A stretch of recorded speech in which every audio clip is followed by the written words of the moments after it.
বিশ্বকাপের জন্য চ্যালেঞ্জ বলে না দেখেন, ওটা তো চিন্তা অনেক দূরে।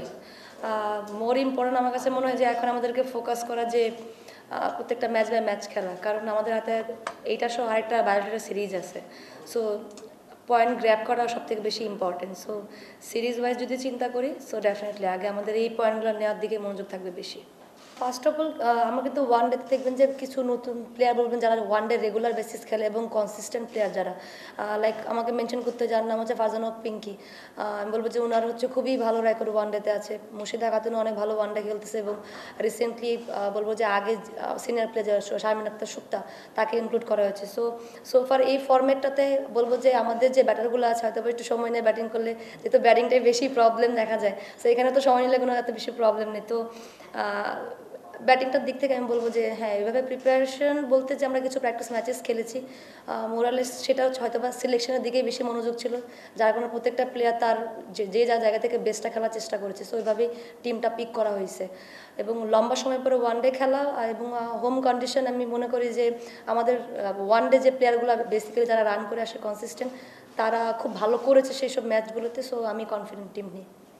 দেখেন ব্যাটিং ভিজিবল প্রবলেম, এটা দেখেন অনেক সময় হয় কি যে আমরা টপ অর্ডারে রান করতেছি না, একটা ভালো স্টার্ট না পেলে মাঝখানে যে সেটা সেটেল ডাউন হচ্ছে না।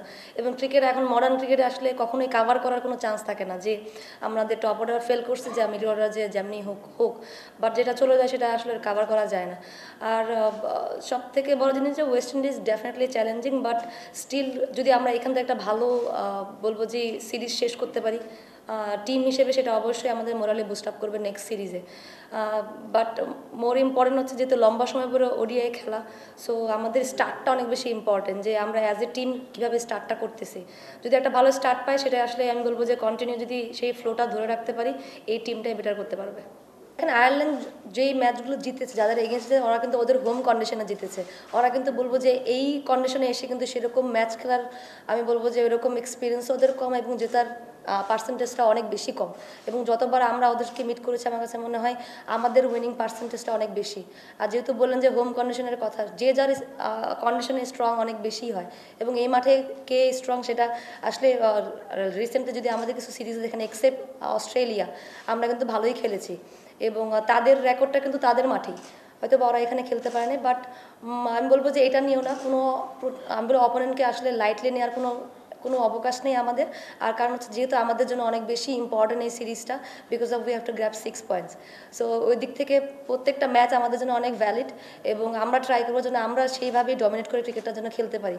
কারণ যখন আমরা আয়ারল্যান্ডের মধ্যে, যেহেতু ওরা আমাদের থেকেও র্যাঙ্কে নিচে, যদি আমরা তাদেরকে যদি ডমিনেট করে না খেলতে পারি, তাহলে আমরা বড় টিমের এগেন্স্টে কীভাবে চোখে চোখ রেখে লড়াই করবো।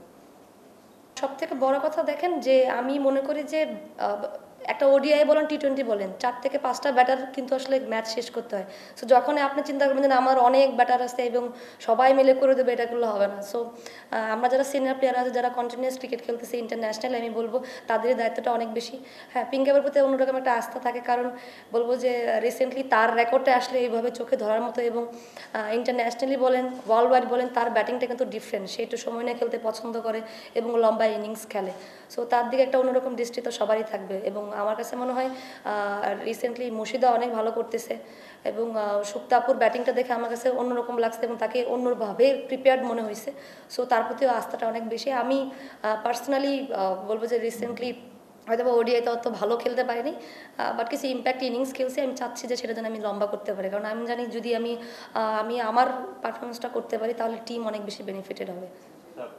সেঞ্চুরি সেঞ্চুরি দেখেন যদি প্রসেসটা মেনটেন করতে পারি এবং প্রত্যেকটা দিন সব ব্যাটারের হয় না, যেহেতু ব্যাটিংটা অনেক বেশি আমি বলবো ডিফিকাল্ট একটা জব, কারণ আপনি চান্স একটাই পান। সো যদি মনে হয় যে না আজকের দিনটা আমার বা আজকের দিনটা কারো ইন্ডিভিজুয়াল প্লেয়ারের, তার আসলে কন্টিনিউ করাই উচিত। ফিল্ডিংটা দেখেন গত ওয়ার্ল্ড কাপে আমরা যে পরিমাণ মানে ক্যাচ ড্রপ করছি এবং বিভিন্ন ভ্যালিড টাইমে, সো এটা আমাদেরকে অনেক বেশি বলবো যে ভুগিয়েছে। তো অবশ্যই একদম ভিজিবল ভুগাইছে সবাইকে, দেখা যাচ্ছে একটা ইম্পর্টেন্ট টাইম ইম্পর্টেন্ট ক্যাচেস আমরা ওই মোমেন্টগুলোতে ছেড়ে দিয়েছি। সো আমাদের এই প্রি ক্যাম্পে কিন্তু আমাদের মোস্ট প্রবলেম আমাদের ছিল এটাই ছিল যে আমরা শুধু আমাদের ফিল্ডিংটা এবং ফিটনেসটা নিয়ে কাজ করব। ওভাবে কিন্তু স্কিলটার প্রতি অতটা বেশিও বলবো যত সময় দেওয়া হয়নি, শুধু ফিল্ডিংটা দেওয়ার প্রতি আমাদের মানে মনোযোগ ছিল বেশি। সোফার ফিল্ডিংটা এমন একটা ডিপার্টমেন্ট যেটা হচ্ছে বলবো যে ইন্ডিভিজুয়ালি প্রত্যেকটা প্লেয়ার আসলে ডেভেলপ করার বিষয়, এবং টিম ওয়াইজ যদি এটা বেশি বলবো যে সেদিন ইম্প্যাক্টফুলি যদি কাজ করা যায়। কারণ আমি যখন ফার্স্ট ইন্ডিয়া সিরিজে যখন দেখেছি যে প্রত্যেকটা প্লেয়ারের একটা ডিফারেন্ট ক্যারেক্টার দেখেছি, সো এই সেম ক্যারেক্টারটা যদি আমরা এখানে শো করতে পারি, কারণ এটা একটা মোমেন্টামের বিষয়, যখন একটা মোমেন্টাম ক্রিয়েট হয়ে যায় এবং সেটা যদি ফ্লো ওয়াইজ বলবো যে ফুল ম্যাচে ধরে রাখে, তখন বলবো যে ব্যাটিং এবং বলিংটা সহজ হয়ে যায়।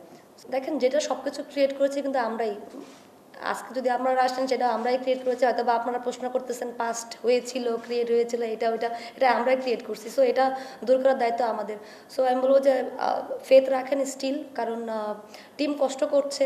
দেখা যাচ্ছে অনেক সময় ভিজিবলি পারফরমেন্সগুলো দেখা যাচ্ছে রেজাল্ট না হলে আসলে তখন নেগেটিভ বিষয়গুলো বেশি আসে। সো এই সিরিজটা বলবো যে আমাদের টিমের জন্য কামব্যাক করার একটা জায়গা। আর হচ্ছে নিজের কন্ডিশনে বলবো যে নিজেদেরকে অতটা বেশি চ্যালেঞ্জ না দিয়ে আমার কাছে মনে হয় যার যার প্রসেসটা মেনটেন করাটা বেটার, এবং টিমের সবার প্রতি সবার ফেথ রাখাটা ইম্পর্টেন্ট। এবং রিসেন্টলি টি-20তে হয়তো বা অতটা বেটার পারফরমেন্স ছিল না, বাট তবু কিছু ইন্ডিভিজুয়াল কিছু পারফরমেন্স দেখবেন। শোভনার পারফরমেন্স নিয়ে অনেক বেশি কথা হয়েছে, ও কিন্তু অনেক ভালো করছে। সো ওকে যদি আমরা দেখি এখন ওডিআই যদি সেম জিনিসটা করে, কন্টিনিউস এটা কনসিস্টেন্ট রান করে, আমাদের টিমের জন্য বেটার।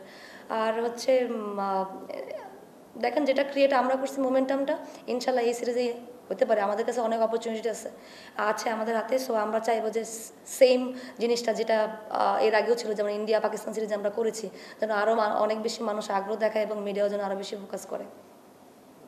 আসলে প্রেসিডেন্ট স্যারের সাথে আমাদের ওইভাবে মিট হয় নাই। ওয়ার্ল্ড কাপে যাওয়ার আগে যতটুকু ফটো সেশনে উনি এসেছেন, কারণ উনি নতুনভাবে দায়িত্ব পেয়েছেন এবং অনেক অনেক বেশি ব্যস্ত, দেখা যাচ্ছে এভাবে সময় দিতে পারেন না। বাট খোঁজ খবর রাখেন, জিজ্ঞাসা করেন। যখন ওনার সাথে দেখা হয় উনি একটা কথা বলছেন যে কোনো কিছু চাওয়া লাগবে না, আমরা জানি, যেহেতু উনি ক্রিকেটের সাথের লোক এবং এবং বলবো যে আমাদের সিলেক্টরও অনেকদিন হিসেবে কাজ করেছেন, সো আমাদের প্লেয়ারদেরকে জানেন।